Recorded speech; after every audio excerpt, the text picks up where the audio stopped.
So a good performance from both teams here. Hello and welcome to Firstpost with me here, Rupha Ramani. Of course, it's a very different studio that I am coming to you from. I'm in the Indian city of Chennai, and there's something special lined up. You'll only get to know that later. Hint, hint, IPL auctions. But this is, of course, a show that we have to carry on for today. I'm Rupha Ramani, and let's get started. On the show today, the India A versus Australia A series has sparked a major controversy. Almost a week ago, there were heated conversations between the Indian players and the umpires, where ball-tampering allegations were made on the Indians. Those charges were dropped, but David Warner has now stirred up a hornet's nest. How so? I'll tell you more.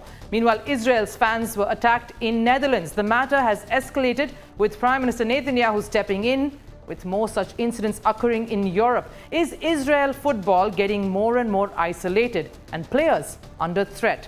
And the breaking star of Australia has broken down. Reagan has retired, saying she could no longer fight the emotional battle against the trolls and critics. But first, a look at the headlines.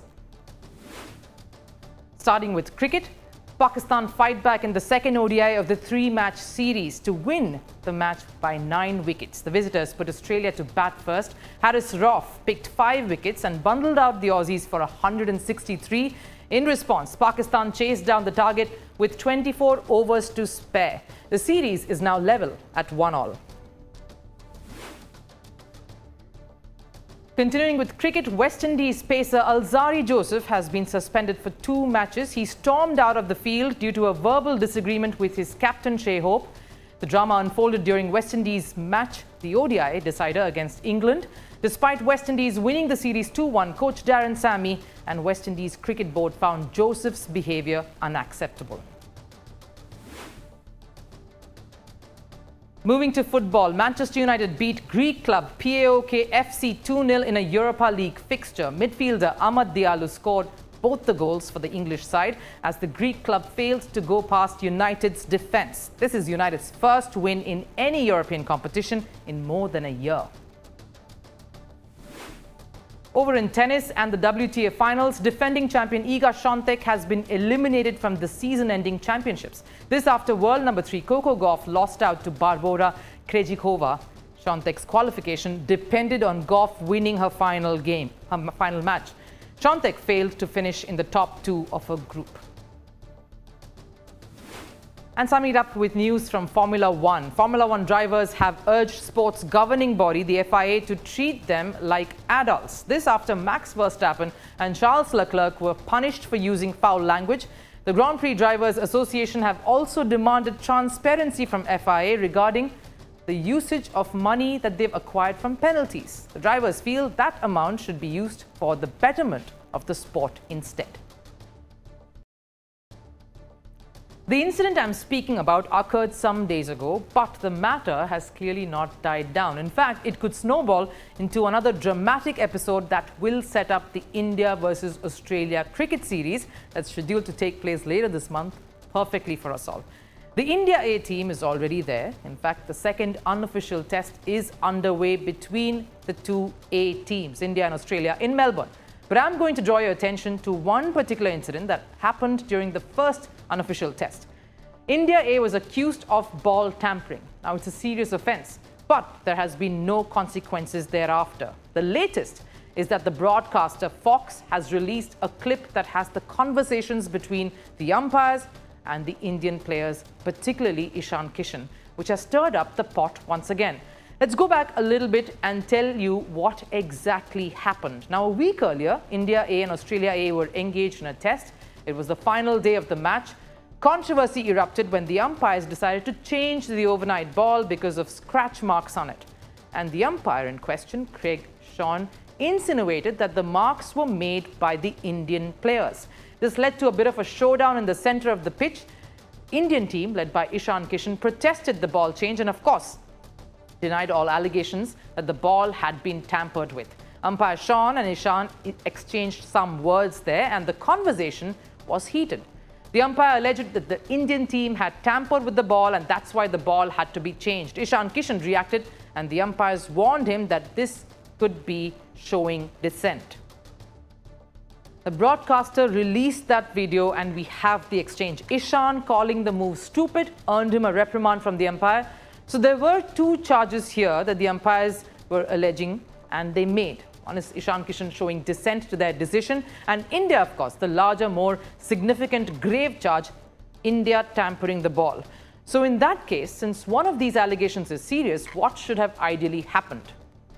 According to Cricket Australia Code of Conduct, India was set to face penalties, breaching Article 2.15, which pertains to changing the conditions of the ball. In fact, the law further states that the captain of the team, in this case, in this particular series, Ruturaj Gaikwad, would face further sanctions as well if found guilty. Guess what happened though? Both these charges, that of ball tampering and Ishan Kishan showing dissent, the Indian wicketkeeper showing dissent, were dropped, brushed aside completely. On a side note, India went on to lose that unofficial first test to Australia A. And according to some reports, that emerged a day later. The scratches on the ball were supposedly made when the ball hit the signboards or struck a nail across the boundary ropes. The matter was brushed aside and it seemed to have subsided until David Warner woke up to the whole incident just some days ago, saying he is shocked no action was taken against the Indian side. If the umpires deemed something happened, I am sure there will be a follow-up. I think the umpires or the match referee should be standing here answering questions. And if they're sticking by the umpire's decisions, you have to stand up for that. That's obviously a statement CA have to release. I have not seen anything. They have obviously squashed it as fast as they could, given that India is coming out here this summer. Warner is accusing Cricket Australia of showing bias and basically letting India off the hook for ball tampering, because India is set to tour Australia for the Border Gavaskar Trophy and they wouldn't want to rock that. Firstly, I won't even point out the irony of someone like David Warner calling out a ball tampering charge to be punished. This is the same man who is involved in the infamous sandpaper gate, the mastermind of it all in fact, who dragged Australia through quicksand that took a while coming out of. That derailed the careers of two of Australia's batting greats. So this is indeed rich coming from someone like David Warner. Having said that though, a ball tampering offence is very serious. It affects the spirit of the game and paints an entire team indulging in it in very poor light, which is why the umpires needed solid evidence to even impose any sanctions or allege or point fingers at India. If they didn't have any of that, they had no business making those allegations in the first place. Warner is calling Cricket Australia out for being cagey and trying to evade confronting with India, cricket's superpower, and that the BCCI is. But which one is it? Did Cricket Australia backtrack on the charges and the allegations purely to cover their own inadequacy and jumping the gun without any evidence? Or did they truly fear a backlash like Warner is hinting at from cricket's superpower? Because they have every reason to be very, very concerned and afraid. India almost pulled out of the remainder of the 2008 series against Australia owing to the very controversial Monkey Gate episode. They were this close to staging a walkout and leaving Australia, the hosts, in the middle of a series and, of course, incurring massive loss. Either ways, whatever the answer, we know that all of this is building up very nicely to a very intense India versus Australia Border Gavaskar series in a few weeks. Ever since the military operation started, the war in West Asia has rocked the football world as well. The first repercussions was, of course, the football fixtures getting disrupted to the extent of even getting the leagues suspended in the countries involved in the war. But the heat is now being felt by football fans who have not even have any military allegiances. And the current situation has escalated to give us a sense of Europe being against Israel. Europe versus Israel, with Israel facing the wrath. Hundreds of fans of Israeli football club Maccabi Tel Aviv were reportedly attacked on the streets of Amsterdam. This after their team's Europa League fixture against Ajax Amsterdam, which incidentally Maccabi lost 5-0.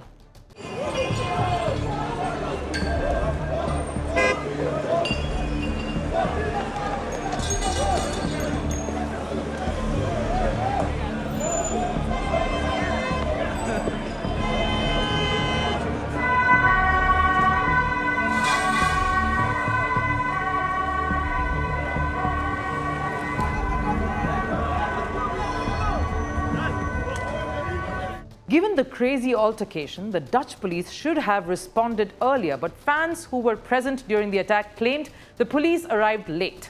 It happened in the stadium. We said we went back, and the attack happened right there. The hotel, Leo Hotel. It's behind the corner. It was on everywhere. Yes, it was in the Dam Square. It was here. Everywhere. No police. They came really late. They came too late. They came when a lot of people were already hurted, injured. Some of them probably go to a hospital. I don't know if the 100 show information if they go to hospitals, but no. Some assailants were seen carrying Palestinian flags, shouting "Free Palestine," forcing the Israeli fans to chant the very same slogans. We are receiving extremely disturbing footage coming out of Amsterdam. In one instance, a fan was reportedly held against his will until he said "Free Palestine." It prompted swift action from the Israeli government. Israeli Prime Minister Benjamin Netanyahu got involved and took immediate action to safeguard his citizens.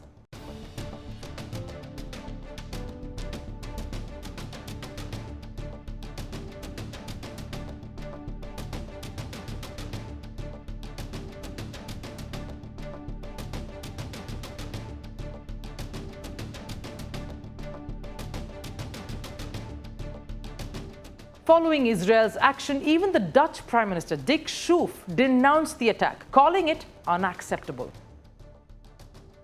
I followed the news from Amsterdam with horror. Completely unacceptable anti-Semitic attack on Israelis. I am in close contact with all those involved.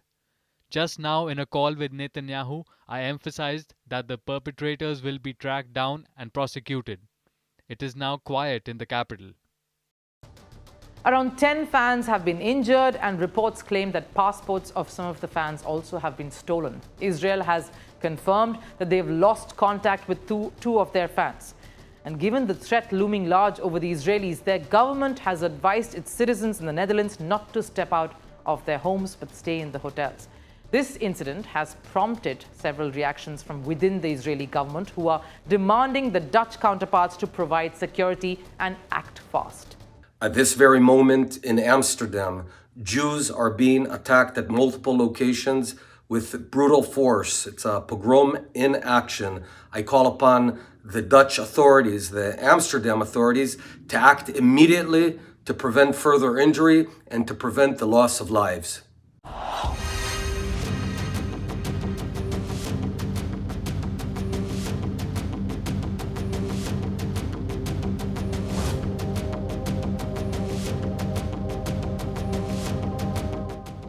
So what really led to this attack? Was it just the anger among the Dutch fans against Israel's invention in Palestine, or did the Israeli fans provoke the attackers? Recognized journalists are claiming Maccabi fans chanted genocidal songs before their match against Ajax, which led to the attack and violence in the Israel fans. But many voices have quashed these claims, stating that the song wasn't genocidal in nature at all, and it was just a normal football chant. In addition, Dutch media outlets are claiming that before the game, fights broke out between both the sections of the fans, which led to acts of vandalism in the city center before, of course, snowballing into a violent clash. Maybe it wasn't just the verbal chants that led to the chaos. A Spanish media outlet claimed that a pro-Palestinian group was planning to protest all along. The protest was planned outside the stadium to target the Israeli team and its fans. It was even reported that several individuals had been arrested for planning the riots. Given the threat surrounding Maccabi players, Israel's intelligence institution, Mossad, had to send some of its agents along with the players to ensure of their safety, only heightening the grave situation that's already surrounding Israeli fans and their players too, especially if a country's intelligence unit had to accompany its players. And it isn't just in Netherlands that we've seen this. All across Europe, in pockets, there have been many anti-Israel protests. Just recently, French football club Paris Saint-Germain's fans put out a Free Palestine banner. This was during a UEFA Champions League match between their side and Atletico Madrid. It, of course, sparked a huge controversy, even backlash from the French government. French Interior Minister Bruno Retailleau criticized this act. While the UEFA hasn't taken any action against the club or its fans, the security concerns surrounding Israel anywhere seems very critical. Because in less than a week, Israel's national side will travel to France for their Nations League fixture against the French national team. And just like the rest of Europe, France has seen many anti-Israel protests in the past 1 year, which makes the security situation of Israel's national players, the squad, a very risky one. Following this incident in Netherlands, the Israel team would be on high alert. Because if fans of a club like Maccabi had to experience a horrific attack, the players are under even greater security concerns. The national team has every reason to be more worried than ever. We clearly witnessed that, in fact, the sense of fear and the pressure of playing under such circumstances. It came from none other than the captain himself ahead of Israel's Nation League fixture against France in Budapest.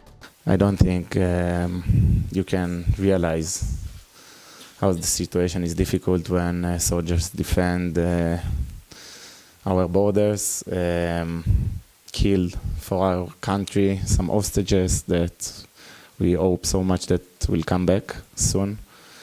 Some situations that happening during this year that keep happening, so this situation is really difficult for us, but we understand that our country is in different days and there are some things that are much important than our games. It's tough for us to comprehend here that this is no war. It's just two sides playing football in front of their fans, not on the battlefield, but on a football pitch.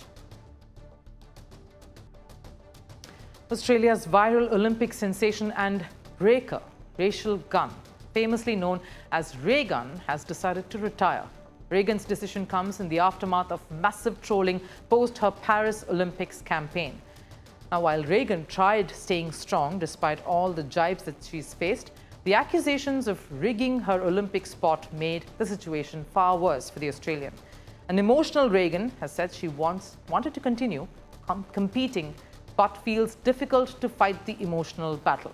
Reagan was even accused of being responsible for breakdancing to be omitted from the LA Olympics.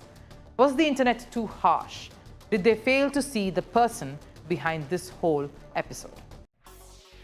The athletes competing at the Paris Olympics gave fans plenty of memes to laugh about, be it the famous Turkish shooter Yusuf Dikeç and his 007 pose, or the South Korean shooter Kim Ye-ji with her proper shooting gears.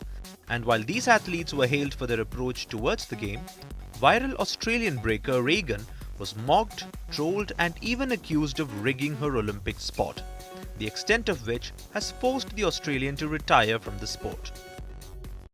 I'm not going to compete anymore, no. I was going to keep competing, for sure, but that seems really difficult for me to do now to approach a battle. The trolling, which started about a month ago, continues to affect the breaker even after her retirement. A lot of fans even celebrated Reagan's retirement.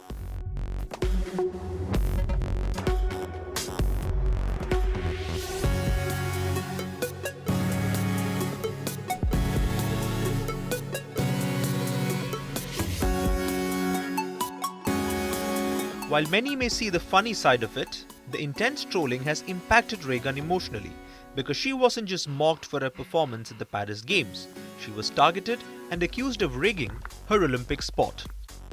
An online petition which had 50,000 signatures accused Reagan and her husband of using their influence to help her qualify.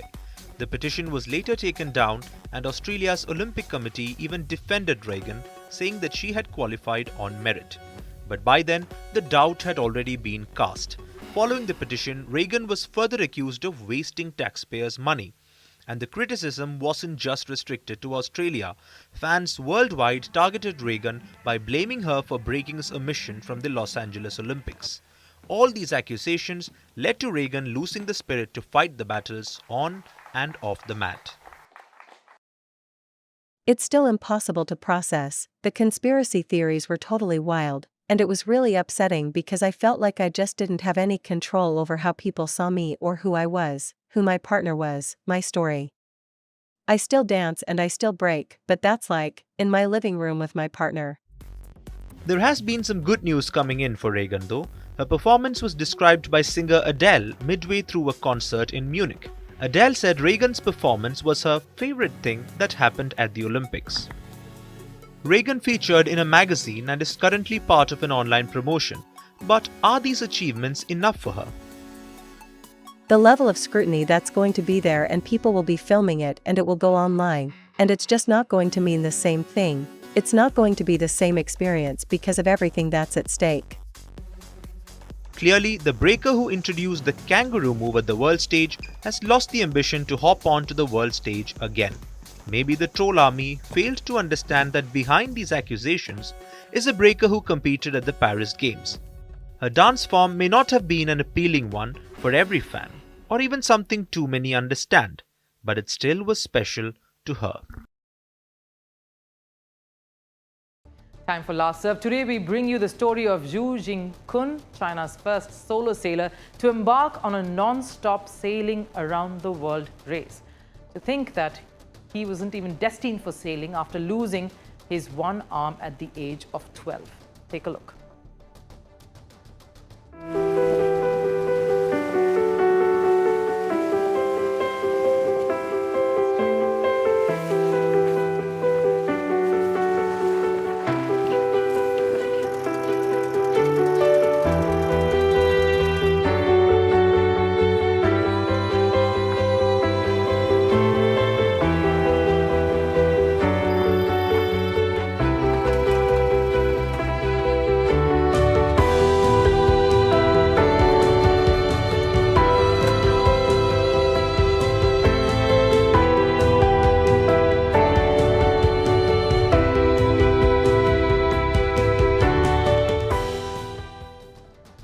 Quite the inspiring story, of course, to wrap this show up and this week. Have a wonderful weekend. I'll, of course, see you again on the other side with more interesting stories from the world of sports. Till then, from everyone here at Firstpost, bye-bye.